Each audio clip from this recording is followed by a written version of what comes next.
don't know whether it was in the name of victimology, or whether it was in the name of whining, or whether it was in the name of evil political intent, whether it was in the name of the spread of communism, but somewhere out there, for whatever reason, whatever the motivation was, began this narrative that is absolutely false about where wealth comes from. It's a lie. All rich people have inherited their money. Now, of course, the underlying statement that says is that if you don't have a rich uncle, you're screwed. So no need to work hard, no need to save your money, no need to invest, because the real method of building wealth is to inherit money. And so the system is broken, and so the rich people should have all the money taken away from them and given to the common people. That's a very communistic, socialistic underlying message. And the interesting thing is it's based on an absolute statistical lie. We did the largest study of millionaires ever done in North America.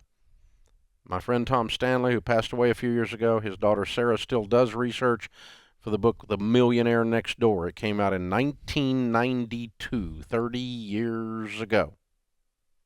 30 years ago. And, you know, and he did a study of 750 millionaires, and he was always criticized for the sample size.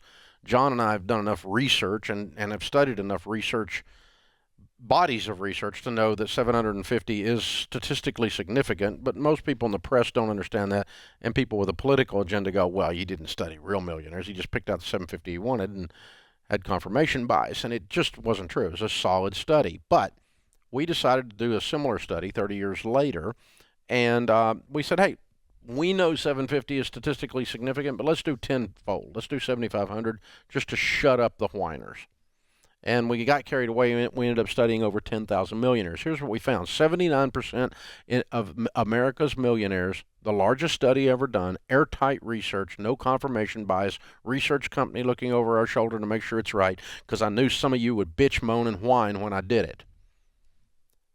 And so when we knew you were going to be out there, we knew you weren't going to like what we found, because we know these people. We work with them every day, and we knew who they were. And so, anyway, what ended up happening was 79% inherited precisely zero. 5% did inherit money, but it was an insignificant amount, like $20,000, $5,000, something like that, which is not enough mathematically to make you a millionaire unless you start when you're 1 year old, and then it still won't make you a millionaire. So they didn't inherit enough to become millionaires, or another 5% did inherit substantial money, like a $250,000 inheritance or something like that, after they were already millionaires. And so, of course, that did not make them millionaires.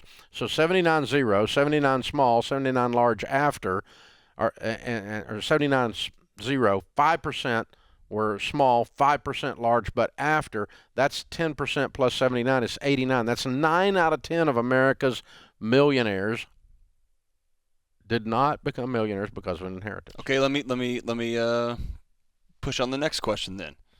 So I'm sitting in my sociology class and I hear that and I say, okay, so they didn't get money, but they all were able to pay cash for brain surgery med school for all these brain surgeons that all became millionaires. No. They actually didn't. 1/3 of them, 33% of them, never made over $100,000. And so, the top 5 professions were engineer, accountant, teacher, manager, and lawyer. Doctors didn't even make the top 5 of the professions that we studied. And I was being sarcastic, but, I know, but end of the day, this idea that to become a millionaire, you got to make $1 million a year. Yeah. Well, you've got privilege.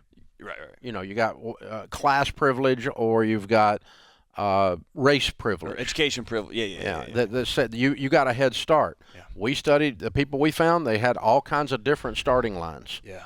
The only thing is they all had the same finish line. Yep. And all race demographics, all age demographics, all regional demographics. We couldn't find anything that said, if you live in this area, or if you are this color, you are more likely. Now, we did find whites were more likely statistically on average. but not to where you could say, race is a sufficient blocker. The numbers weren't there. Plenty of African Americans, plenty of Asians, plenty of Latinos becoming millionaires. It was really not, that was not the correlating thing. The correlating thing was what they did, that they found a system, a process, and they followed it.